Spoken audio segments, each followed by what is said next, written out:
You're throwing away £1,000 every single year. Not on subscriptions you forgot about, not on impulse buys, on food that goes straight in the bin. And here's what's infuriating. While you're binning 20 million slices of bread every single day across this country, supermarkets have quietly hiked prices by 27% since 2022. Your weekly shop costs nearly a third more than it did 3 years ago, and somehow your trolley looks emptier. But that's not even the worst part. The worst part is that the discounts they're offering you, many of them are designed to make you think you're saving money while you're actually paying more than you were before. Today, I'm going to show you exactly how the system works against you, and more importantly, how to beat it. Because I've spent weeks digging through the data, the investigations, the price tracking, and what I found will change the way you shop forever. By the end of this video, you'll know how to make a full breakfast for 28 pence, bake bread for less than 50 pence a loaf, and get complete protein for 70% less than you're paying now. Let's get into it. Section 1. The Food Waste Scandal. Here's a number that should make you angry. £17 billion. That's how much food British households throw away every single year. Not supermarkets, not restaurants, you and me. The average family of 4 bins about £1,000 worth of perfectly good food annually. That's nearly £20 a week you're essentially putting straight in the rubbish. And the biggest culprits? Potatoes. We throw away 1.3 million tonnes every year. That's 1,300 tonnes every single day. Bread comes next at 900,000 tonnes, those 20 million slices I mentioned. Then milk at 490,000 tonnes. But here's what really got me. A third of all this waste happens because people don't understand the difference between use by and best before dates. Use by is about safety. Ignore that at your peril. But best before? That's just the manufacturer saying, it'll taste best before this date. Your tin of beans doesn't magically become dangerous at midnight.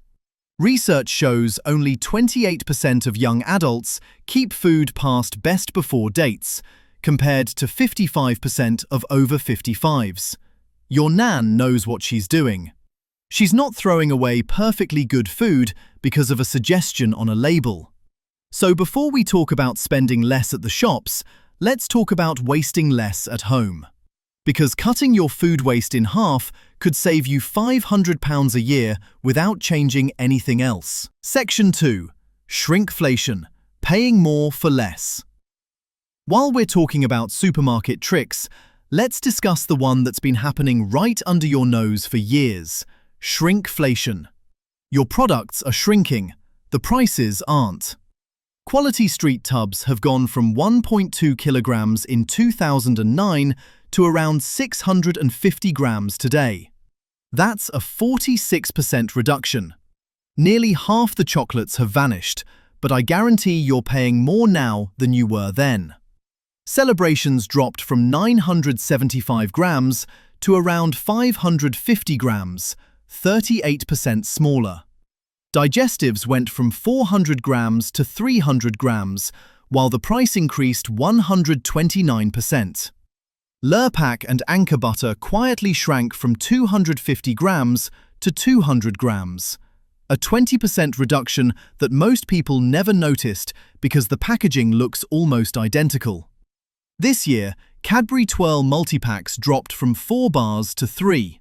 Same price, 25% less chocolate. The Office for National Statistics documented 206 products that shrank between 2015 and 2020 while prices stayed the same or increased. And that was before the recent inflation spike made things even worse. 73% of British shoppers now say they've noticed shrinkflation. But noticing it doesn't stop it happening. What does stop it? Switching to own brand products and cooking from scratch, which brings me to the actual solutions. Section 3. The Protein Secret. Supermarkets don't advertise. Now let's talk protein, because this is where most people's budgets completely fall apart. Chicken breast costs roughly 1.6 to 2.1 pence per gram of protein. Beef mince runs 2.8 to 3.5 pence per gram. Those are your standard options. But dried chickpeas? 0.8 pence per gram of protein.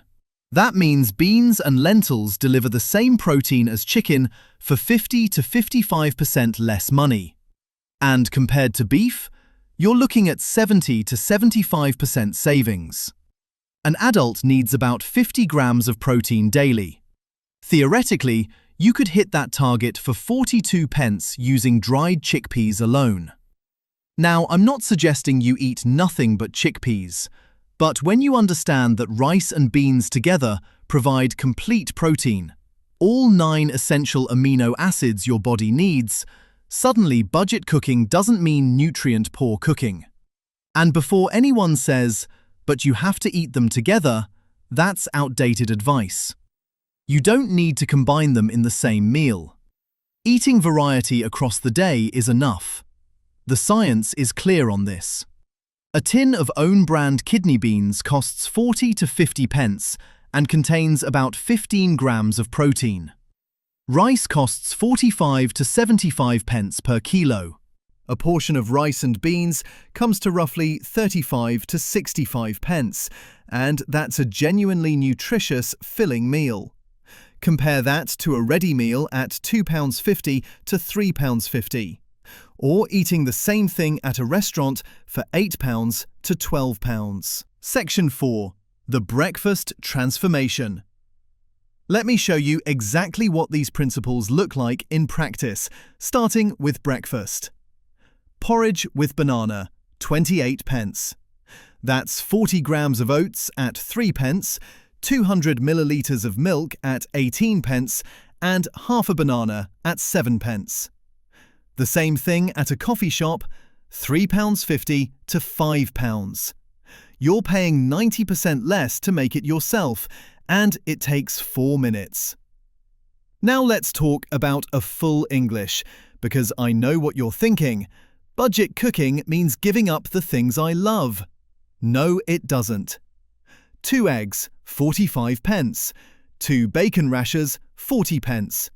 Half a tin of beans, 22 pence. Toast, 10 pence. Half a tomato, 15 pence. Total, £1.32 to £1.50. Add hash browns if you want, you're still under £2. A supermarket cafe charges £5.25 to £5.75 for that breakfast. A London cafe, £7 to £16. A hotel, don't even ask. You're saving 65 to 90% by spending 10 minutes in your own kitchen. Section 5. Yellow stickers, the timing secret. Right, let's talk about the yellow stickers, because if you're not using these strategically, you're leaving money on the table. Every supermarket follows predictable reduction schedules. Tesco, first reductions around 8 a.m. with small 10 to 20% discounts. The best deals, 75% off or more, come after 8 p.m.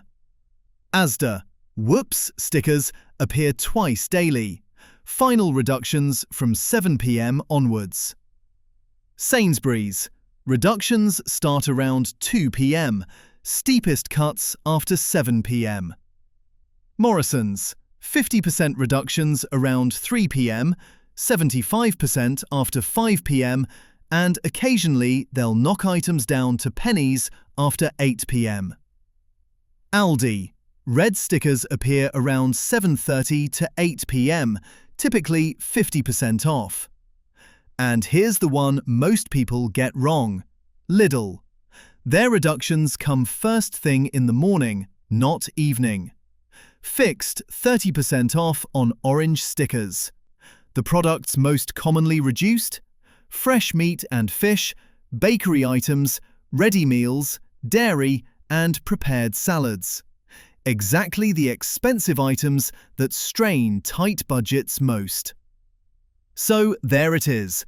Supermarkets have hiked prices 27% while shrinking your products and making you jump through hoops for discounts that often aren't discounts at all. The system is designed to confuse you, but now you know the truth. The supermarkets have spent millions on psychologists figuring out how to make you spend more. You've just spent 15 minutes figuring out how to spend less. Now you're the one in control.